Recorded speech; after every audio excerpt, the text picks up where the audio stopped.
Bonjour mes pères, j'espère que vous allez bien. De mon côté, tout va bien. Je viens vers vous aujourd'hui avec une histoire concernant une dame.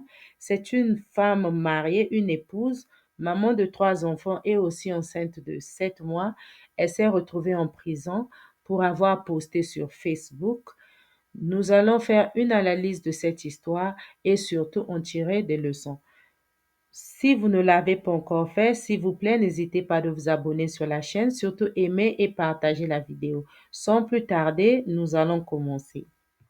D'accord, je vais commencer en faisant une petite présentation. À gauche, vous avez la dame nommée Shoma et au milieu, c'est la tomate qui a entraîné tout ce problème. À droite, c'est le responsable ou le propriétaire de l'entreprise Erisco Food au Nigeria. Donc, ce problème commence quand Shoma, qui voulait faire sa sauce, s'est rendue au supermarché pour acheter de la tomate. Malheureusement pour elle, la tomate qu'elle a l'habitude d'acheter n'était pas là. Alors, elle a décidé de prendre cette tomate qu'elle n'avait jamais utilisée avant. Et une fois arrivée à la maison, elle a goûté la tomate puisque c'était pour la première fois.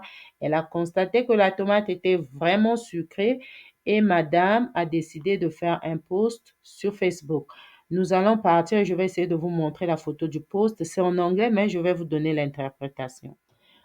Voilà le post de la dame. Je vais essayer de vous en donner l'interprétation. La dame dit, hier, je suis allée acheter de la tomate que je devrais utiliser pour faire ma sauce, mais je n'ai pas vu Gino et Sonia. C'est une qualité de tomate qu'elle utilise avant.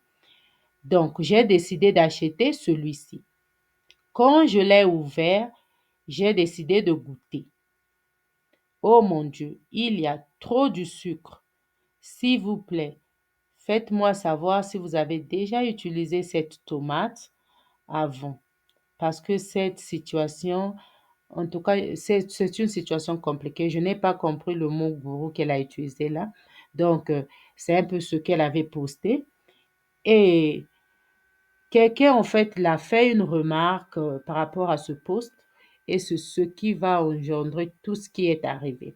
Donc, sans plus tarder, nous allons essayer de voir la réponse qu'on lui avait donnée. Et nous allons continuer avec notre analyse. D'accord. Après le post de Shoma, quelqu'un a réagi, quelqu'un a commenté sur son post et la personne dit, Shoma et Godi, arrête de détruire le produit de mon frère. Si tu n'aimes pas ça, tu peux utiliser un autre produit au lieu d'emmener sur les réseaux sociaux. Ou bien tu peux appeler le service clientèle de Erisco Food. Et Shoma qui répond, je n'utilise pas du sucre, j'utilise du miel. Mais laisse tomber. Je suis déjà passée à autre chose, ok? Donc, fais autant. Et c'est ce qu'elle dit à la personne en fait. Après, elle ajoute encore un autre commentaire. Aide-moi s'il te plaît à conseiller à ton frère d'arrêter de, en fait, elle dit ôter la vie des gens. Ce mot-là tue, hein, si vous comprenez. Et elle dit, s'il te plaît, aide-moi à conseiller ton frère d'arrêter d'ôter la vie aux gens avec ce produit. Hier était ma première fois d'utiliser ce produit dans la tomate en fait. Et c'est du sucre totalement, c'est totalement du sucre. C'est ce qu'elle dit. Alors, ceci s'est suivi des mesures très disciplinaires sur chemin. Donc, je vais essayer de parler de ça. Donc là, vous avez un peu compris l'histoire. Qu'est-ce qui s'est passé? OK? Donc, après ce poste, Shoma a continué sa vie comme d'habitude. Elle est partie à l'église et après l'église, elle se voit arrêtée. Elle se voit arrêtée alors qu'elle était avec ses enfants, son mari. Elle se voit arrêtée et transférée dans une autre ville. Et dans cette ville où on la transfère, la prison était dans des conditions très misérables. Il pleuvait, il y avait de l'eau partout, elle ne pouvait même pas se coucher et vous pouvez imaginer ceci pour une femme enceinte de 7 mois. On a essayé de la libérer sous caution. En tout cas, la police a donné des instructions de ne pas la libérer sous aucune caution. Quelque temps après, quand cette histoire a fait la une des réseaux sociaux, il y a eu des, des agences des compagnies qui sont venues pour plaider pour la cause de la dame et ils ont au moins fait quelque chose, on l'a fait sortir de prison. La femme aujourd'hui est libérée, elle est en dehors de prison, mais le propriétaire de la compagnie insiste que la femme paie pour ses actions, elle doit faire des pauses pour s'excuser, ce que la dame d'ailleurs n'a pas encore fait. Elle dit son crime, c'était juste de s'exprimer sur les réseaux sociaux. Donc c'était l'unique crime qu'elle a commis. Et les gens disent que la dame, ça c'est quel pays qui n'a pas la liberté d'expression. La dame est libre de s'exprimer. Donc, c'est un peu ça. Et vous, faites-moi savoir ce que vous pensez de cela. Mais entre-temps, je vais vous donner mon avis. Je crois que la dame est cliente. Donc, pour commencer, elle est libre d'exprimer ses émotions. Mais entre-temps, quand vous utilisez un produit, vous avez l'option de contacter la compagnie qui vous vend le produit pour leur faire savoir ce que vous pensez, ce que vous n'avez pas aimé sur le produit. Et il y a d'autres compagnies qui proposent de vous rembourser votre argent. Je ne sais pas, est-ce que cette dame avait pris cette option-là, puisque c'était pour la première fois qu'elle avait eu à utiliser cette tomate? Pourquoi elle ne pouvait pas juste laisser tomber, en fait?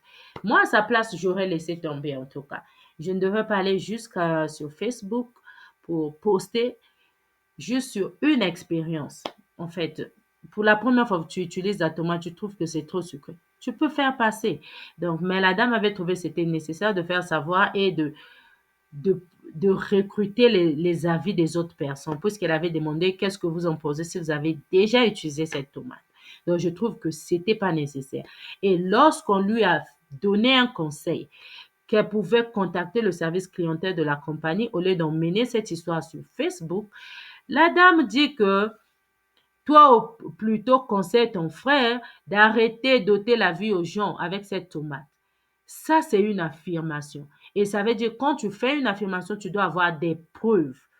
Ça veut dire que il y a des gens qui sont à l'hôpital malades ou bien des gens qui ont perdu leur vie à cause de cette tomate. Donc, tu as des évidences médicales ou une évidence, donc des évidences médicales que tu vas présenter aux gens pour faire connaître aux gens, pour faire comprendre aux gens que regardez, voici mes preuves, en tout cas, cette tomate a été à l'origine de ceci. Parce que si aujourd'hui cette femme allait en prison, elle n'aura aucune évidence pour démontrer ça. Je suis sûre qu'elle n'aura aucune évidence.